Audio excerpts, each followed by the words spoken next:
vai começar por ser a primeira parte da primeira parte. Afinal, não me desengano, ponto de desencontro de horas. Portanto, antes de entrarmos no debate, parte estava a falar da professora Eduardo Maldonado. Ora bem, esta segunda parte é muito simples. A Lisboa Nova, a Lisboa Nova, micro da Lisboa Nova, ganhou um prémio, uma menção honrosa europeia, e nada mais oportuno para a apresentação de que o nosso representante nessa área, no sétimo programa quadro, que é o professor Eduardo Maldonado. O professor Eduardo Maldonado, que eu conheço há muitos anos, somos amigos, porque eu sou muito velho, dinossauro, e quando comecei, muito novo, conheço, e tanto quanto me recordo, fiz pelo menos parte do júri da delegação do professor Eduardo Maldonado, que é um engenheiro mecânico de método de cálculo, num júri que fez parte, eu não posso resistir a o professor Fanger. Deixa-me só dar, porque dá muito toque. O professor Fanger foi a pessoa que inventou um dos critérios de conforto, chamado o voto médio, que basicamente, como as pessoas são sensíveis a diferentes parâmetros ambientais para o seu conforto, ele estabeleceu uma base, com base no voto individual de pessoas. Isso permitiu criar uma escala muito importante, que modernizou aquilo que os arquitetos paisagistas, muitos nos seus primórdios, eram o método Alguet, e alguns dos alunos de arquitetura paisagista ou técnico do ambiente aprenderam isso, que devia ser utilizado na proteção civil, porque as pessoas morrem com o frio que sentem, e muitas vezes não é com o frio que está no termómetro, desculpa só dizer isto, já vão perceber porquê. Porque, e foi descoberto já nas montanhas, se tiverem um dia muito frio, sem vento, o efeito fisiológico não tem nada de comparável se tiverem um dia com a mesma temperatura, mas com um vento muito forte. Isto tanto se verifica no verão como no inverno. E dá origem a um conceito que alguns chamam de temperatura aparente. Em meu entender, e em todos os países envolvidos com preocupações de proteção civil, é esta temperatura aparente, que é aquela que a pessoa sente, que dá origem aos alertas. Ora bem, nós em Portugal ainda continuamos agarrados ao termómetro que o Instituto de Meteorologia lê, o que significa que muitas vezes faz avisos que não devia ter feito e se esquece de alguns casos em que as temperaturas absolutas em si não seriam graves, mas associadas à umidade e à velocidade do vento, são, sobretudo para os sem-abrigo, terríveis. Ora bem, portanto, o professor Fanger foi a pessoa que inventou isso, e é a propósito. Com outra particularidade, é que era um dos autores do guia que dava as estrelinhas ao Michelin. Portanto, eu tive...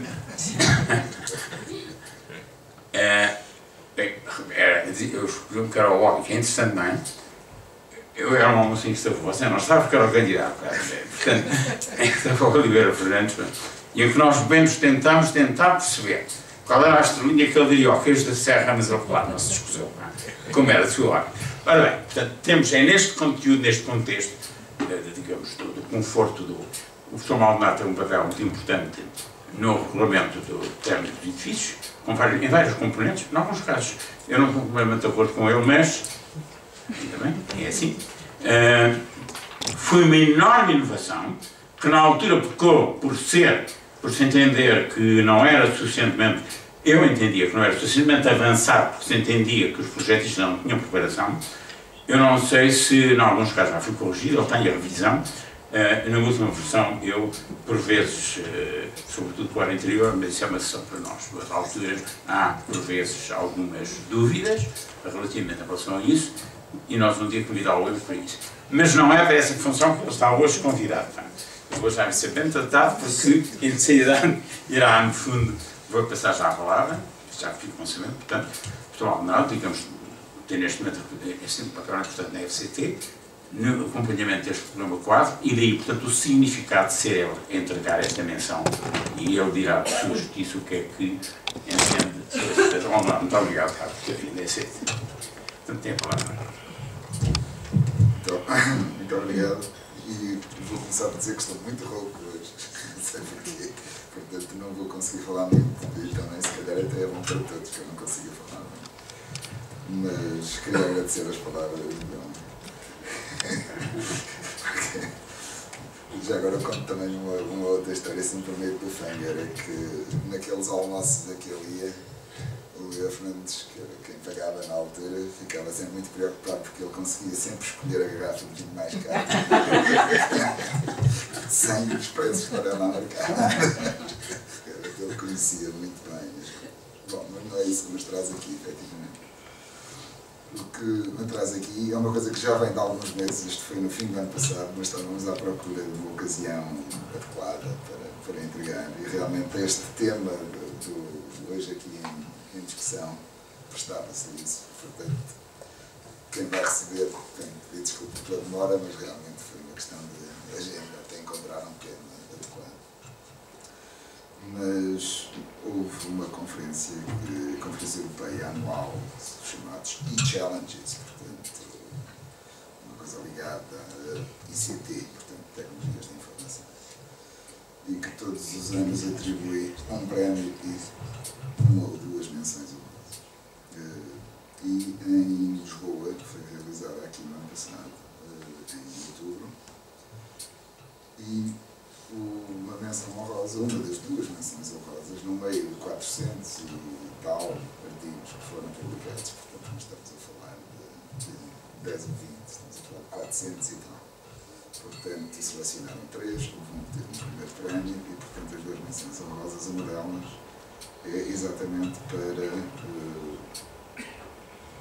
diria, mais que felicitar, para reconhecer o trabalho que foi feito aqui em Lisboa para tornar a cidade uma cidade inteligente. Aliás, o próprio título do trabalho é esse, Lisbon's Path Toward the Smart City. E, portanto, eu acho que não foi por ser em Lisboa que eles selecionaram isto, foi porque o trabalho realmente é muito bom. E mostra o empenhamento que, aliás, a Câmara tem tido, não só neste aspecto, este é um dos aspectos, mas que ainda há bocadinho dizia, tive a oportunidade quando foi Câmara, Sr. Presidente, a apresentar a estratégia para os próximos 7 anos para a cidade de Lisboa, que foi ali junto a Portugal, enfim, naquele teatro, não sei como é que se chama, 2020, estratégia 2020, exatamente. Foi patente que Lisboa tem um plano, e tem uma ideia, e realmente este tema insere-se também, é uma parte apenas, obviamente, desse plano, mas realmente mostra que há aqui uma coerência, que não é um trabalho isolado, e portanto isso ainda me deixa muito mais satisfeito para entregar aqui hoje este prémio, porque mostra que é qualquer coisa que está reconhecida como um bom trabalho, inserida numa política que eu gostaria também de saudar, como desejável para, enfim, tivessem todas as cidades portuguesas o mesmo tipo de abordagem e se calhar estaríamos melhor do que estamos um bocadinho.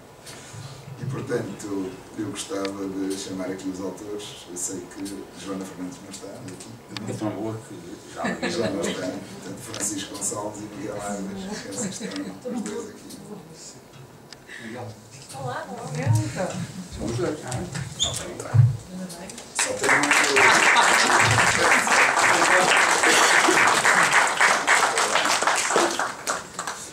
Obrigado. Espero que não seja de comer, porque se for de comer já está estragado. Mas foi facilitado. Está aqui o artigo, se quiserem ficar com o artigo. Muito bem, nós temos, apesar aqui à senhora Brasileira, já não conheço. Muito obrigado. Muito obrigado. E se calhar eu agora era capaz de ir ali para a plateia. Que hipótese, muito obrigado. Fábio, muito obrigado. O Maldonado também pelo seu trabalho.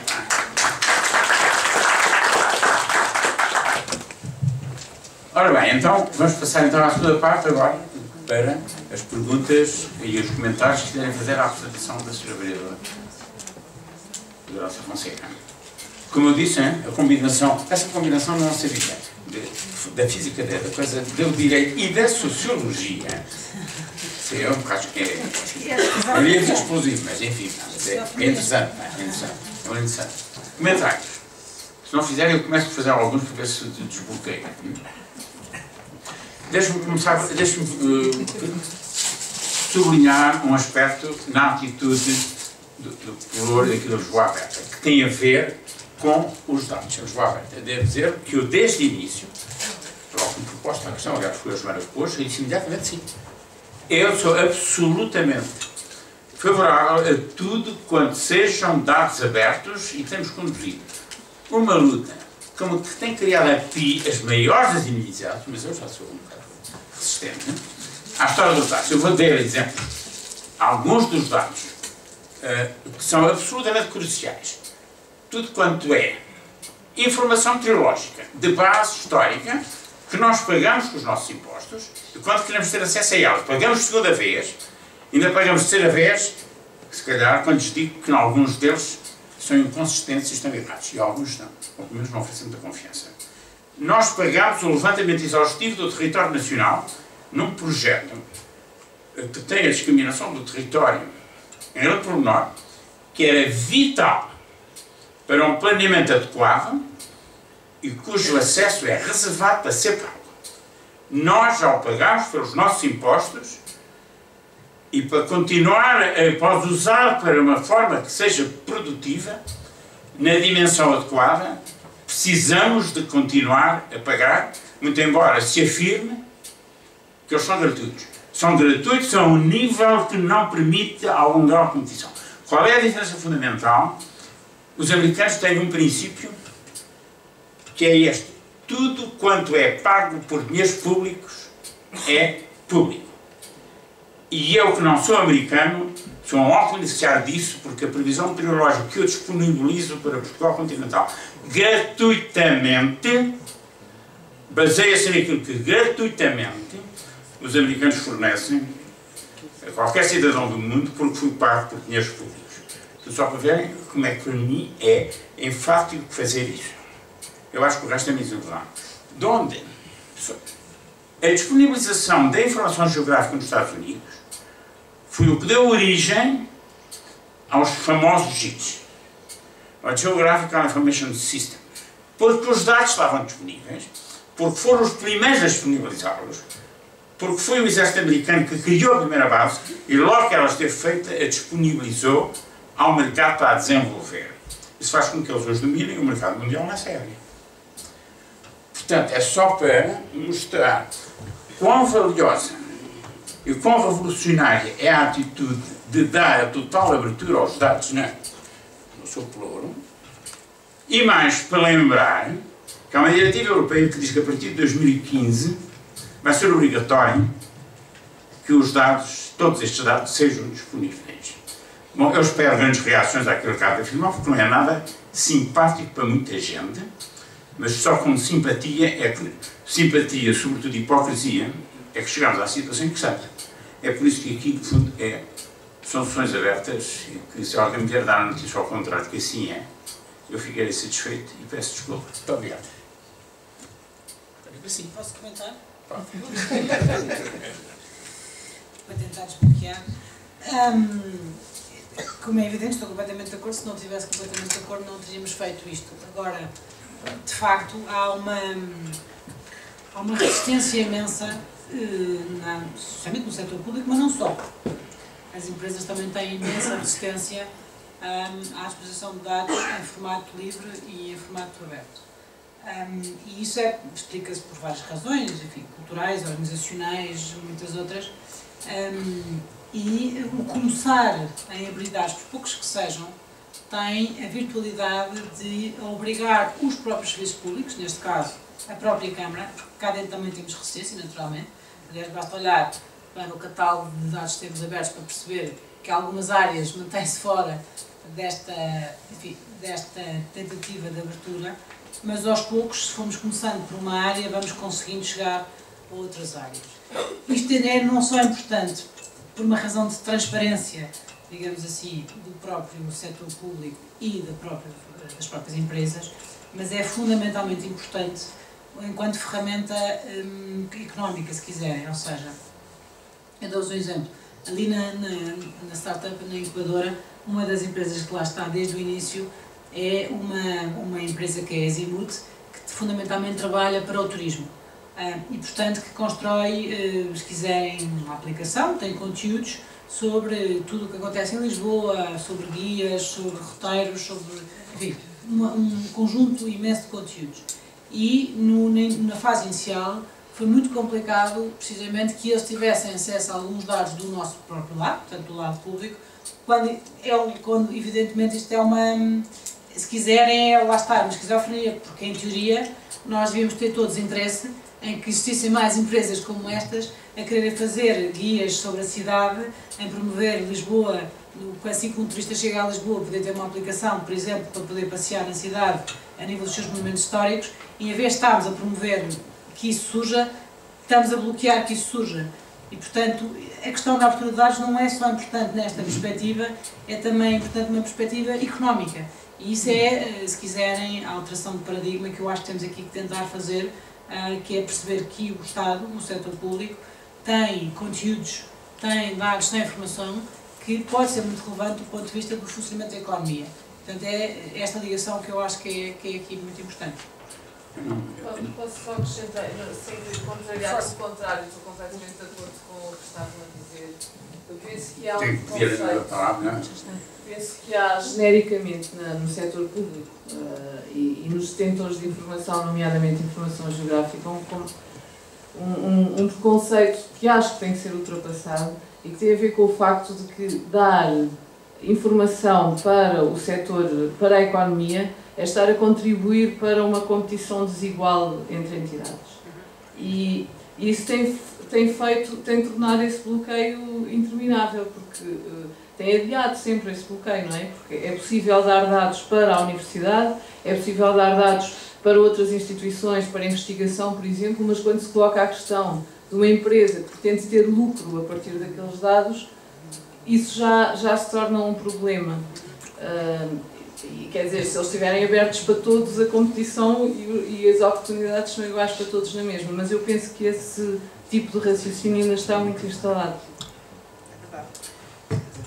Deixa eu comentar. Vale a pena aqui referir qual é a atitude americana relativamente a isso, porque é uma coisa recorrente. Nós, cá em Portugal, algumas empresas, tipicamente o argumento é este. Nós não temos orçamentos, isto é a forma de nós, os organismos, é a forma de nós que temos receitas. Eu não vou dar os casos, mas nos casos em que eu já verifiquei, há dois tipos. Uma delas é que isto impede a verificação da qualidade dos dados. E a grande desculpa é esta.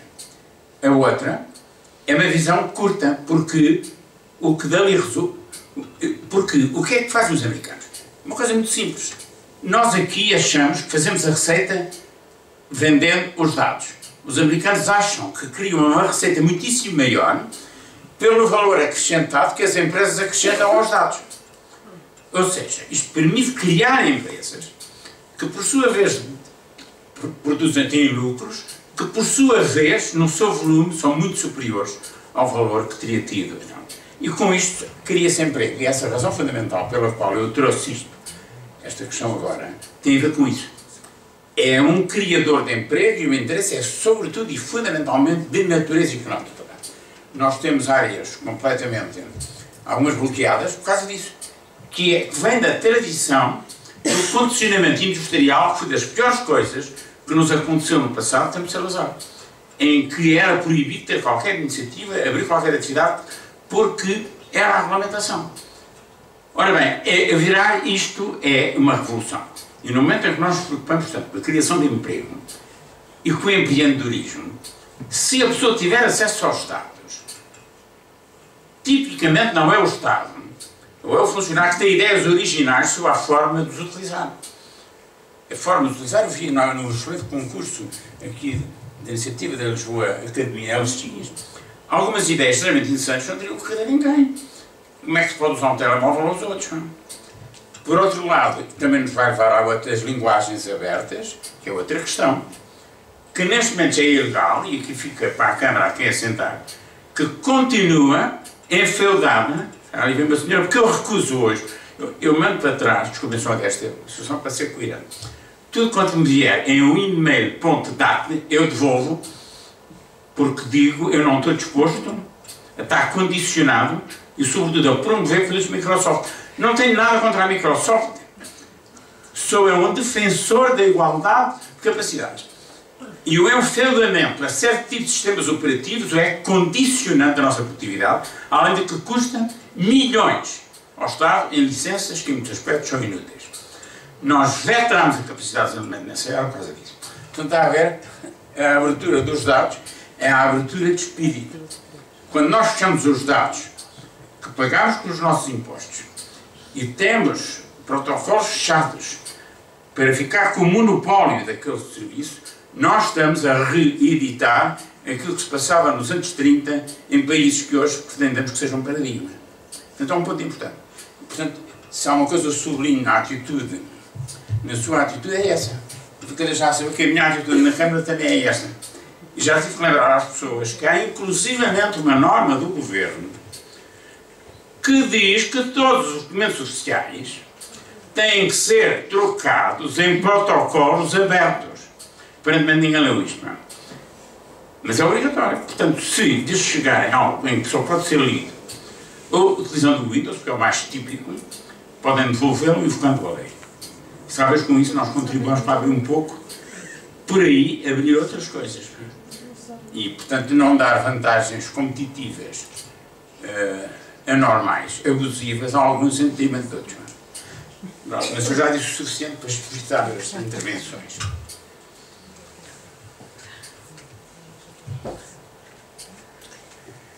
Tem que se identificar. Há um bocado não se identificou, isto é.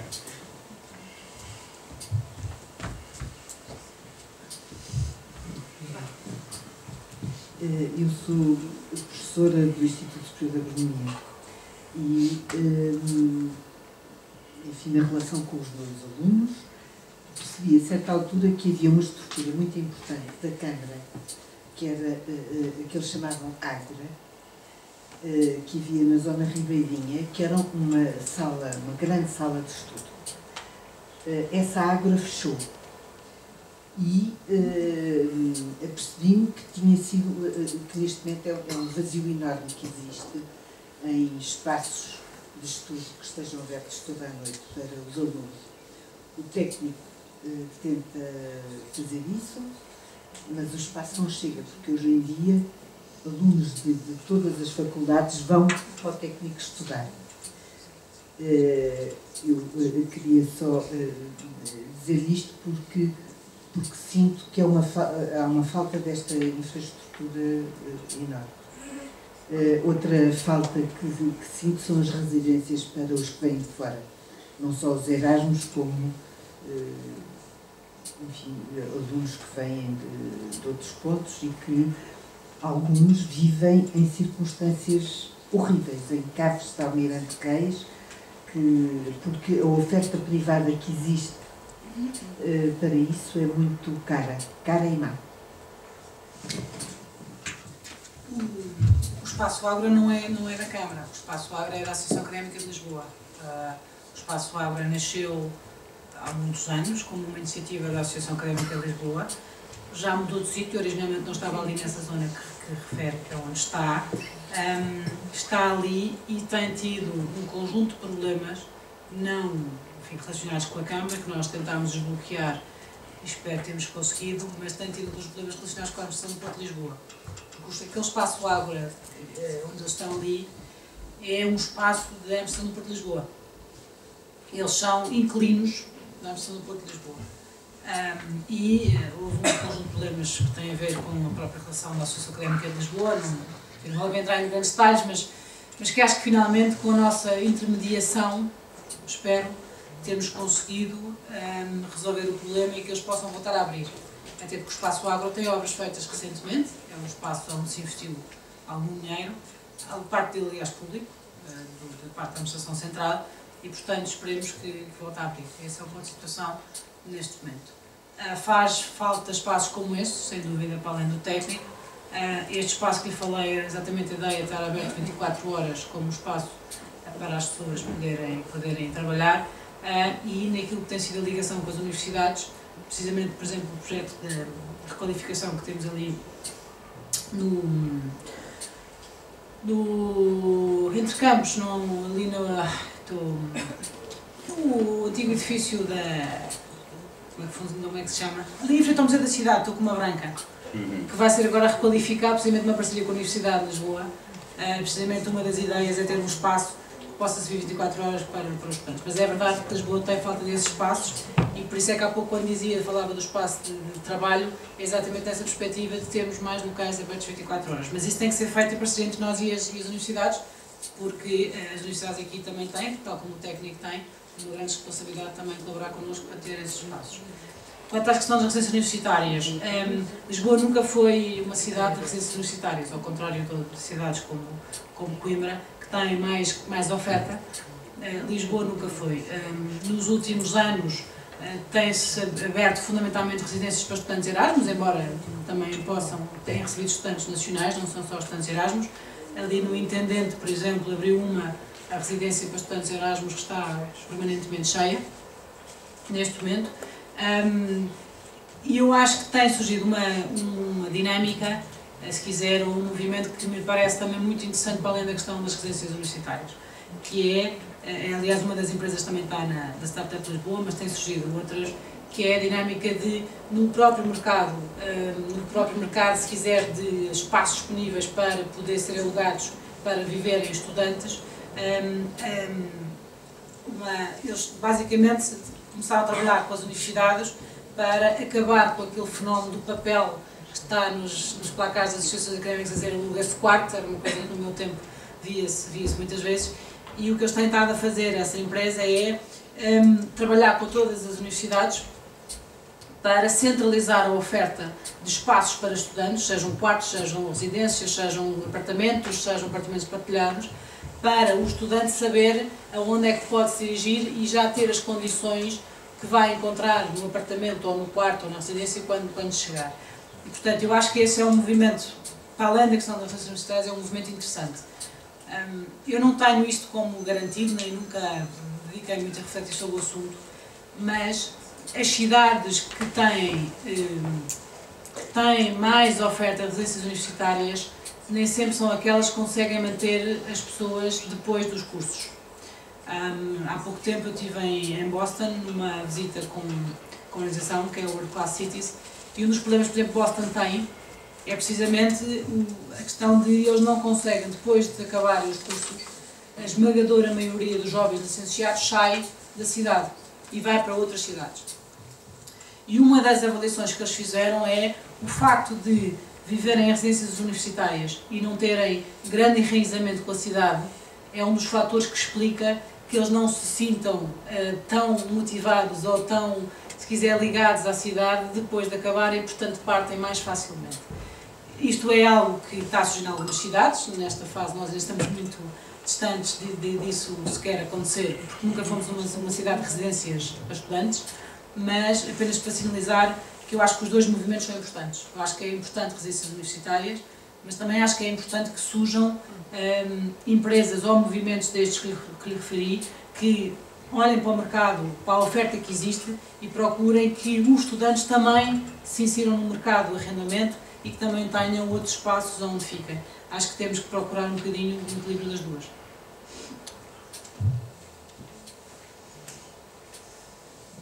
Boa tarde, o meu nome é Vera Gregório, eu de formação sou geógrafa e gostava, quando vim aqui assistir agora esta tarde a esta conferência sobre Smart Cities, estava convencida que também iria ouvir falar sobre outras vertentes das Smart Cities, foi focar num aspecto específico relativamente às tecnologias de informação e como elas podem facilitar a relação com o cidadão. Isto num modo assim mais geral. Há outros aspectos que são também muito importantes neste conceito de Smart Cities, nomeadamente ao nível das várias infraestruturas que existem na cidade e da sua sustentabilidade. Edificado, transportes, redes energéticas, redes de águas. Enfim, só para dar um exemplo, por exemplo, na parte do edificado, 40% do consumo energético, isto dados assim gerais, não é? Estão relacionados com o edificado e, portanto, este é um aspecto também muito importante e que é, até a nível europeu, portanto, muito abordado e financiado ao nível de planos tecnológicos neste enquadramento das Smart Cities, nomeadamente ao nível do 7 plano.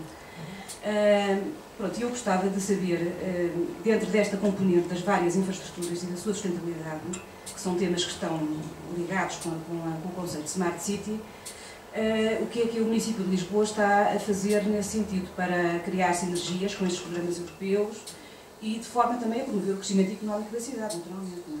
nestas duas vertentes. Só que o problema do conceito Smart City é que é tudo, e a gente já sabe o que é, não é? Eu tenho, aliás, confesso, alguma resistência ao conceito, como tenho, aliás, alguma resistência a conceitos demasiado abrangentes e genéricos, porque acho que não nos conduzem a termos visões focadas sobre questões concretas em áreas concretas. As áreas que referiu não estão no meu pluro, e isto depois também tem este problema da organização em função de um conceito que abrange tudo e, portanto, está em todo lado, não é? E, portanto, eu procuro, até por razões que têm a ver com a própria forma como posiciono isto, eu procuro não abordar esses temas porque, de facto, não estão sob a minha responsabilidade. Portanto, poder-lhe dar uma resposta geral, mas normalmente não o faço. É assim, eu acho que Lisboa tem tido aqui algumas apostas importantes nas áreas que referiu. Uma das que nós costumamos referir é a questão das mobilidades, falou na questão da mobilidade, na questão da mobilidade suave e daquilo que são, enfim, o que é a rede, por exemplo, de carros elétricos que a cidade apostou bastante ao longo dos últimos anos, numa parceria com o Governo, e que tem uma estratégia clara, parece-me a mim, de aumentar os modos suaves, enfim, começando na aposta que houve nas ciclovias na cidade, que hoje em dia, de facto, já cobrem grande parte da cidade, até a aposta na rede de carregamento elétrico, até àquilo que tem sido as medidas, se quiser, de restrição / acalmia de tráfego em várias áreas da cidade. E, portanto, aí existem alguns projetos, nomeadamente alguns projetos de financiamento comunitário na área da mobilidade. Existe um projeto importante, está aqui a Isabel Soares, se calhar poderá também eventualmente falar um pouco sobre isso, o projeto NESO, que precisamente é uma parceria com os japoneses, fundamentalmente, que enquadra num único projeto diferentes áreas na área da mobilidade, com a ideia ou com a perspectiva, se quiser, de criar negócios na perspectiva de atrair empresas de prestação de serviços nas áreas das tecnologias, na área da mobilidade suave, e, portanto, fazer esta ligação entre o que é a infraestrutura da mobilidade suave de uma cidade e como é que isso pode gerar novos negócios, novos serviços, novas aplicações, para que aqui na cidade possa, se quiser, a cidade servir como quase laboratório de teste de novos serviços, digamos assim. E, portanto, existem diversos projetos nessa área. Tal como digo, acho que a dificuldade que eu tenho sido sempre é olhar para todas as áreas que acontecem ao mesmo tempo e tentar, num puzzle único, com o chapéu Smart City, arrumar as peças todas, o que nem sempre é fácil. Mas, se a Isabel Soares quiser falar um bocadinho desse do NESO, pode ser aqui. Posso lhe pedir a palavra? Sim. Ela está aqui. Isabel. Boa tarde. A Câmara de Lisboa está a colaborar com o Governo no sentido de fazer a preparação de um projeto de Smart City, outra vez com esse conceito muito abrangente, com a NEDO. A NEDO é uma organização japonesa que investiga na área da energia, fundamentalmente, e que depende do Ministério da Economia e da Indústria japonês. Eles propuseram-se desenvolver um projeto de Smart City em Lisboa, que envolve áreas da energia, da mobilidade e, muito recentemente, entrou também uma vertente na área da água, a utilização de águas secundárias, águas residuais tratadas, designadamente para a rega, para a lavagem de pessoas, que Lisboa já tem, não tínhamos que esperar pela proposta de NED para fazer isso, mas que surge também agora a ideia de utilizar as águas recicladas para arrefecer sistemas que promovem o aquecimento e o arrefecimento entre as habitações. O projeto já vem a decorrer desde há algum tempo. A NEDO tem sempre um cronograma de ações que é aplicado igualmente em todo o mundo. Na Europa, eles recentemente tiveram um projeto em Málaga, outro em Lyon, têm muitos projetos na América. E o esquema passa sempre por fazer uma abordagem ao país, caracterizar o país, a cidade, caracterizar as ações que são para ser desenvolvidas, e isso é feito no que eles chamam o Basic Study, que decorre de 3, 4 meses. Nós, neste momento, estamos a acabar a fase do Basic Study. A partir daí, vamos focar nas ações a desenvolver e para se fazer o estudo em detalhe, o cronograma das ações, a caracterização técnica e tecnológica das ações a realizar e os estudos económicos, como financiar. É um trabalho que é desenvolvido na fase do Feasibility Study e que decorre normalmente num período de 6 a 12 meses. Após isso, em articulação com os dois países, ou com o país e a cidade, começam os projetos de demonstração, o tal laboratório de experimentação que a senhora vereadora referiu, e que tem por objetivo que promova o aparecimento de negócios, de ideias, de produtos e de serviços que possam ser escaláveis e que possam integrar na economia normal. Muito obrigado. Há intervenções.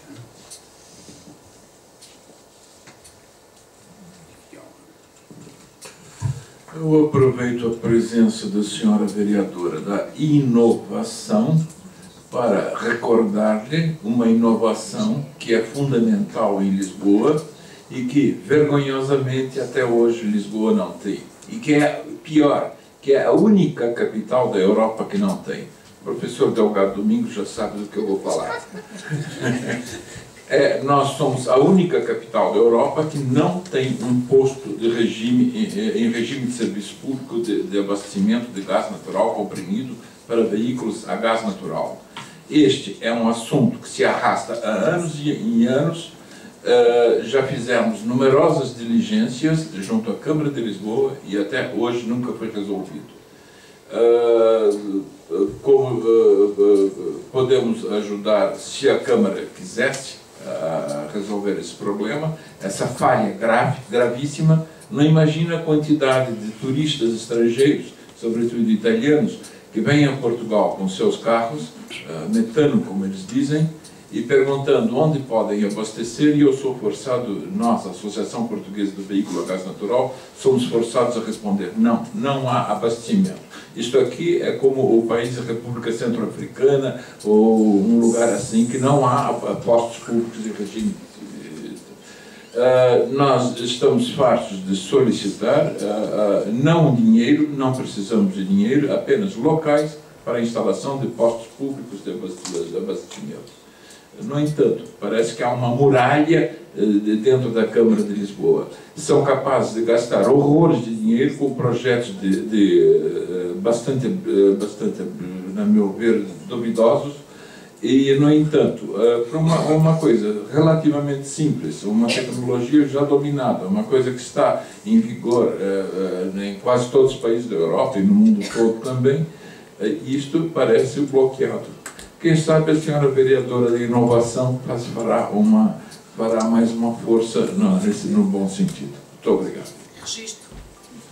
Eu esclareço. Não, vale a pena. Não precisa do seu voto. Deixa agora já situar o problema como deve ser. De facto, é uma longa luta. Eu posso dizer que está nas mãos do Dr. Sá Fernandes, uma proposta muito concreta de quem se propõe vir a desenvolver. Mas agora, só para situar o problema no seu geral, há uma confusão entre os gases petróleo feitos e o gás natural. Têm competições iguais, mas têm comportamentos diferentes. Os produtos petróleo feitos são mais pesados que o ar e são proibidos de entrar em garagens subterrâneas por questão de segurança. No caso do gás natural, isso não sucede porque é uma competição ligeiramente diferente, mas suficientemente diferente para tornar mais leve, portanto isso desapareceu. Esta é a primeira questão. A segunda questão é que a Câmara tem uma frota importante de veículos a gás natural. Todos os caminhões do lixo, quase todos, são movidos a gás natural. E esse gás natural eles são abastecidos num posto da Valor Sul. O gás natural tem maiores importâncias para combater a poluição aérea. E em Lisboa, o grande problema sempre foram os produtos, as partículas inoláveis, partículas sólidas e os gases vários, enxofre, etc. Sobretudo, as partículas inoláveis que têm sobretudo origem na utilização dos motores diesel. E agora vou tocar num ponto que as pessoas dizem que eu sou fanático. por causa da psicose de que o CO2 provoca alterações climáticas e daqui a 100 anos morrem todos afogados, não nos incomodando rigorosamente nada pelos que morrem daqui a 5 dias, com doenças pulmonares como do tipo que eu tenho, o governo anterior, Humberto Rosa, que é agora diretor-geral na Agência Europeia do Ambiente, valorizou os motores diesel, os automóveis diesel, porque emitiam menos quantidade de CO2 relativamente aos de gás natural. Ou seja, nós esquecemos do aumento das doenças pulmonares demonstradas pelos institutos de toxicologia todos, permanentemente tentar agravar-se em Lisboa, provocadas sobretudo pelos motores diesel e pela ausência de catalisadores, e como que pusemos uma barreira ao gás natural, que é a solução óbvia, e que neste momento, com o aumento das descobertas da capacidade de gás natural, sobretudo chamado fracking, vai ser um combustível que vai ter um impacto enorme, e que neste momento já está a pôr em causa a história do pico do petróleo, pelo menos para já, vai ter mais tarde, não é? É uma situação em que estamos, portanto, eu é só para dizer, aproveitamos naturalmente para dar também esta informação à senhora vereadora, porque isto aparecerá no momento oportuno, e que neste momento está basicamente no urbanismo. A questão já surgiu, foram identificadas áreas, foram identificadas empresas, há um projeto, por simplesmente, para tornar mais, para permitir-se fazer uma primeira volta de passagem em que se utilizam o posto de abastecimento da Valor Sul, onde vão abastecer os caminhões da Câmara, e um posto de abastecimento a Carril, abri-lo aos táxis. E é uma pena que não tenha sido feito. Eu próprio não percebo, posso confessar, porque é que o assunto não anda. Mas espero, enfim, que desde que haja mais pessoas sabendo a existência do estudo das vantagens económicas do serviço da Câmara e da outra variedade, até porque queremos esclarecer, é um fator extremamente importante no combate à poluição do ar. Não é propriamente um competidor com o carro elétrico, não é essa, não tem essa, pode-se imaginar porque um e outro, mas a verdade é que isto está a matar pessoas. E esse é um ponto que devia ter em atenção. Portanto, para quem me venha falar de CO2 como um poluente grave, eu diria, não conheço ninguém que morresse com intoxicação de CO2. Não conheço nenhuma doença pulmonar provocada por CO2, mas conheço muitas, provocadas pelas partículas e pelos gases tóxicos emitidos pelos motores diesel. Também não sou contra os diesel, nada de confusões, não é? Simplesmente é preciso saber pôr as coisas no seu devido contexto e ter em conta as leis físicas nas leis jurídicas. E neste caso é uma lei jurídica que atrapalhou este tudo, só fala da regulamentação. Portanto, eu penso que a mensagem para dentro da Câmara já está transmitida. Enfim, a Joana Nova tem feito o que pode, portanto não tem estado parado. Mas parece a intervenção parece que soube aqui hoje. Uma questão rápida, muito rápida. A minha questão tem em conta o que foi dito agora quanto aos carros a gás e a gás natural e a GPL. E a minha pergunta é, eu suponho que carros a gás natural não tenho grandes conhecimentos, mas suponho que os motores tinham que ser alterados a partir de motores de gasolina para motor a gás natural. E também a minha questão a seguir é, e isto foi algo que já me passou pela cabeça, é porque as companhias de automóveis não fabricam carros já com motores preparados para gás natural ou GPL? Posso responder? Eu posso, mas eu depois também lhe respondo. Eu completo porque vou-lhe dar um exemplo. Eu começo pelo fim. Praticamente todos os grandes fabricantes de veículos hoje no mundo, tanto pesados como ligeiros, têm versões a gás natural. Portanto, a sua última pergunta está respondida. Por exemplo, eu estou falando só apenas na Europa. E em caminhões temos a Mercedes, a Iveco, a DAF, a Volvo, a Scania, todos eles têm versões a gás natural. E quando falo em gás natural, tanto pode ser gás natural comprimido como gás natural liquefeito. E o gás natural tanto pode ser de origem chamada dita fóssil, como pode ser de origem biológica, ou seja, o biometano. Neste momento, por exemplo, eu posso informar que cerca de 350 autocarros em Madrid já são movidos a biometano. Eles produzem biometano ali em duas centrais, junto a Madrid, injetam o biometano, misturam o biometano com o gás natural de origem dita fóssil e eles andam. Agora, o grande problema da dificuldade da introdução do gás natural, dos veículos a gás natural em Portugal, é que as empresas petrolíferas não interessam que existam veículos a gás natural. Elas consideram que o gás natural é um concorrente dos combustíveis líquidos, dos refinados líquidos, que elas vendem. Não sei se havia mais alguma pergunta que eu tenho esquecido. Ok, desculpa, mas a sessão não é essa. Muito bem, já ouviram o suficiente. Pronto, se quiser alguma coisa mais técnica, depois na parte técnica posso esclarecer mesmo. Mais questões? Bom, aparentemente... ainda temos alguém. Faz favor, identifique-se. António Cabral, sou professor no ISEL. Sou engenheiro civil e professor no ISEL.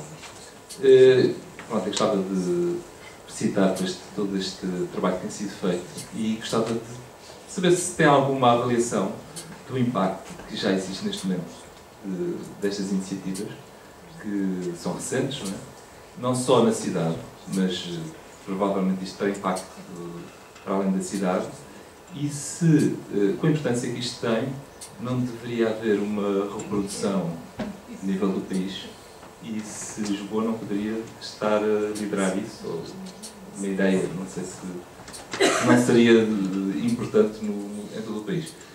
Outra questão que queria pôr aqui, que realmente tem a ver com o seguinte: disse que Lisboa estava a puxar as empresas, nomeou realmente Oeiras. Eu aí fiquei um bocado... Eu penso sempre Lisboa como uma área metropolitana. Acho que é importante a gente partir para aí. Não sei se será tão vantajoso assim como isso, este projeto que é bastante importante, estar só a ser pensado em Lisboa, não incluído toda a área metropolitana, porque se calhar esta deslocação para o centro, que na realidade vai ganhar, o centro tem atratividade e ganha importância, se não irá prejudicar as periferias naquilo que já têm conseguido. Digamos assim, eu sei que isto ultrapassa um bocado a questão de Lisboa, mas eu penso de Lisboa, penso Oeiras também, e acho que pode haver aqui uns ganhos de um lado e umas perdas do outro lado. É para saber a sua ideia sobre o que é. Talvez começando pelo fim. Desculpa. Talvez começando pelo fim, eu gostaria imenso que houvesse áreas metropolitanas em Portugal. Sou daquelas que defende, pelo menos Lisboa e Porto devia ter áreas metropolitanas a sério, com competências a sério, com capacidade de coordenação a sério, com projetos integrados a sério, porque isso seria fundamental, desde logo para o desenvolvimento económico das regiões, neste caso Lisboa e Porto, enfim, depois também, mas penso fundamentalmente nas duas grandes áreas metropolitanas. Isso seria fundamental para coordenar coisas que não estão coordenadas, desde a política de transportes até a política da promoção internacional, enfim, tudo o resto que se possa imaginar. Isto é de facto uma dificuldade que nós temos, é um handicap que eu acho que nós temos em Portugal, porque eu também penso, como diz Oeiras, quando eu estou fora a promover Lisboa, eu estou a promover Oeiras, estou a promover Cascais, estou a promover Sintra, porque para qualquer estrangeiro é evidente que Lisboa não é este território de 500 mil habitantes, Lisboa é uma área muito mais alargada. E as fronteiras são só administrativas, porque tudo o resto não existe fronteiras. Não obstante, as áreas metropolitanas não existem enquanto tal, e de facto o que aconteceu ao longo dos últimos anos foi que os concelhos limítrofes de Lisboa, nessa tal concorrência por recursos, digamos assim, porque empresas significam recursos, significa a derrama, fundamentalmente, não é? E, portanto, nesta lógica de ausência da área metropolitana e de lógica de financiamento local, naturalmente a capacidade de atrair empresas entre um concelho e outro é importante, naturalmente. E, portanto, o que aconteceu ao longo dos últimos 20 anos foi exatamente isso. E o que aconteceu agora é que, na verdade, a crise tornou-se uma oportunidade de inversão da lógica da dinâmica. Porque hoje em dia Lisboa já não é tão mais cara do que Oeiras ou do que Sintra. Porque, de facto, hoje em dia, quer a nível do que é a habitação, o que é quer para arrendar, quer para comprar, mas fundamentalmente a diminuição do mercado de arrendamento aqui foi fundamental para melhores condições de acesso à habitação. Quer aquilo que a nível do que é o preço por metro quadrado, por exemplo, de escritórios e a oferta de escritórios, transformou-se completamente. Quando a Microsoft sai da Oeiras para vir para Lisboa, sai porque do ponto de vista de oportunidades que a própria empresa tem em Lisboa é diferente das que tinha num parque tecnológico. E, portanto, do ponto de vista de estratégia económica de uma empresa, hoje em dia isto é uma decisão a tomar. Agora, eu não, quer dizer, na minha perspectiva, nós não temos nenhum interesse em competir com Oeiras ou com Sintra. Nós devíamos ter uma estratégia integrada. Enquanto não tivermos, infelizmente, o que acontece, como nós estamos a dizer, é um bocado Lisboa contra todos e todos contra Lisboa. Porque é muito simples, quer dizer, basta pensar no seguinte: nós queremos menos carros entrar em Lisboa, os concelhos limítrofes querem mais carros entrar em Lisboa, basta pensar nisto. E, portanto, há um conjunto de áreas que são difíceis. Quando falamos da promoção internacional, é um inferno haver uma articulação de estratégias ou sequer de ideias, porque cada um quer sempre puxar para qualquer coisa. E, portanto, nesta dinâmica é difícil ter esta abordagem, como diz, que faria sentido, porque as dinâmicas das pessoas e da economia não têm fronteiras administrativas, de facto, não é? Só nós é que as impomos. E, portanto, eu gostaria muito que houvesse, mas infelizmente ainda não estamos lá. Acho que podíamos ter aproveitado a Troika para alguma coisa de útil, e esta podia ter sido uma coisa, mas infelizmente não aproveitámos e, portanto, acho que não é desta. Vamos ver. Quanto à questão dos impactos e de nós liderarmos. Os impactos neste momento são fundamentalmente de intuições e de percepções e são muito empíricos neste momento ainda. O que eu posso dizer é dois ou três factos que parecem importantes desse ponto de vista. O primeiro é o número de jovens que se instalaram em Lisboa, quer nacionais, quer estrangeiros, e que aqui começaram a empresa. Entre as duas, neste momento, estão cerca de 70 novas empresas que aqui foram criadas, e são tudo jovens, ou enfim, empresários que estão a viver na cidade e que arrendam casas na Moraria, no Intendente, no eixo Almirante Reis, Intendente Baixa, e, portanto, aos poucos vamos conseguindo que iniciem um novo negócio e que também aqui fiquem a residir. E isso tem, por exemplo, permitido que algumas zonas da Moraria hoje em dia haja forte investimento, por exemplo, na aquisição de casas ou de prédios para investimento, ou que se dinamizem atividades que surgem no bairro. Portanto, tem permitido ter um impacto positivo naquilo que é, se quiser, não a reabilitação urbana, mas no fundo a regeneração urbana, tentar que aos poucos estas áreas ganhem uma nova vida. E ao nível da criação de emprego, muitas das pessoas que estão na incubadora, algumas delas, por exemplo, eram pessoas que eram beneficiárias do subsídio de desemprego, eram pessoas que estavam desempregadas, algumas até pessoas mais, enfim, dos seus 50 anos que tinham ficado desempregadas, como infelizmente está a acontecer a muitas pessoas, e que encontraram uma possibilidade de transformar o subsídio de desemprego num investimento inicial para um novo negócio e, portanto, aos poucos têm estado, se quiser, a criar não só autoemprego, como também, hoje em dia, já a criar empregos na sua própria empresa. E, portanto, são impactos localizados, se quiser, não são nunca grandes números, nem podem ser ao final do ano, não é isso que estamos neste momento à procura, mas é aquilo que nos parece que pode ir aos poucos gerando dinamismo económico e as pessoas quererem ousar, arriscar ter uma atividade ou abrir um negócio porque têm condições para isso. Dou-lhe um exemplo, por exemplo, que tem acontecido. Há cerca de uma semana e meia, lançámos um projeto de microcrédito. Fizemos uma parceria com o Montepio e com a Cooperativa António Sérgio e com uma rede com as freguesias e com a Câmara para financiamento de pequenos negócios até 20 mil euros. Apenas numa semana nós temos estado a organizar workshops pela cidade para as pessoas, quando tomarem a decisão de abrir um negócio ou ter um comércio, seja o que for, o façam de forma informada e fundamentada, também para não, nestas alturas, temos que gerir expectativas das pessoas, não lhes dar expectativas falsas. E temos estado a fazer isso e numa semana tivemos 200 inscrições, o que significa que as pessoas têm estado disponíveis para uma forma diferente relativamente à sua própria situação profissional. E, portanto, são estes pequenos indicadores, se quiser, que nós vamos no terreno verificando. Isto tem tudo sido feito com instrumentos nacionais. Quando fala da liderança a nível nacional, há uma coisa que eu hoje em dia tenho como certo. Eu já passei pela Administração Central e agora estou aqui em Lisboa. E, de facto, a proximidade que existe às pessoas e onde elas estão é completamente diferente. Não há nenhuma comparação. E, portanto, por mais projetos que o Ministério da Economia lance, por mais linhas que o Ministério da Economia lance, por mais programas de microcrédito ou empreendedorismo que o Governo lance, se não tiver a capilaridade e a proximidade das câmaras, eles nunca chegam às pessoas. Dificilmente chegam às pessoas. E, portanto, aí é que eu acho que é a grande aposta. A grande aposta não é nas cidades liderarem, necessariamente, é nas cidades estarem disponíveis e interessadas em colaborar com a Administração Central para serem quem no território garante que aquilo que está a acontecer a nível nacional chega às pessoas e às empresas. Isso é aquilo que nós temos estado a fazer. Esta linha de microcrédito é um caso. O microcrédito é uma linha nacional. Qualquer pessoa aqui nesta sala pode preencher o formulário, chega ao Ministério da Economia e candidata-se. O problema é que nunca chega ao sítio certo, nunca tem financiamento bancário, dizem sempre que não e normalmente não sabem onde entregar os papéis. Não é?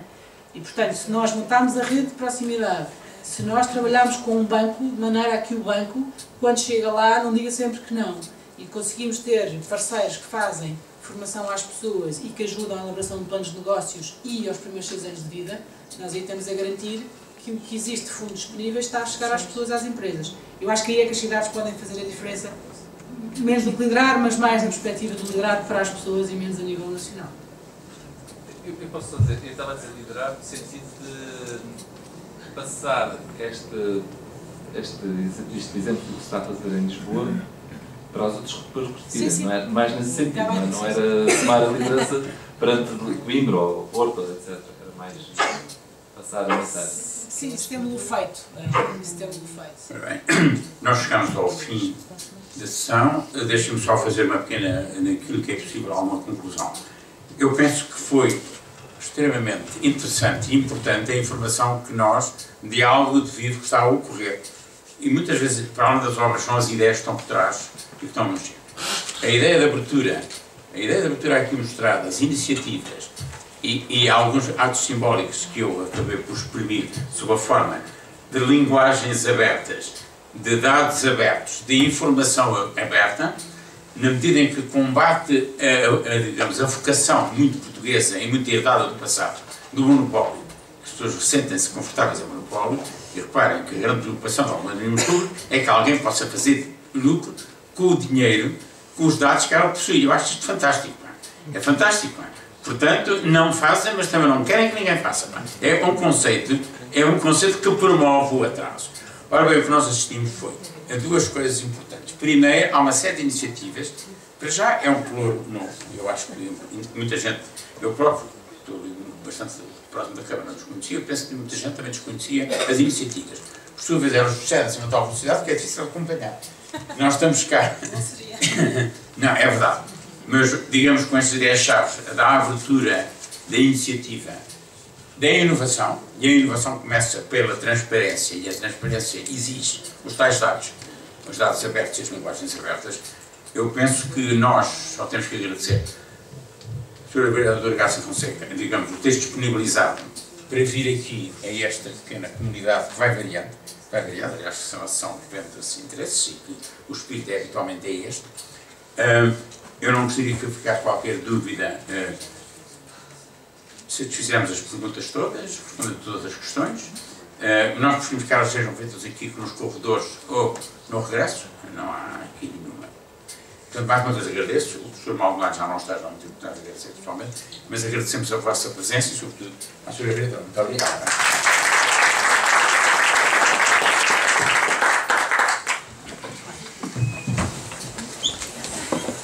Estava aqui a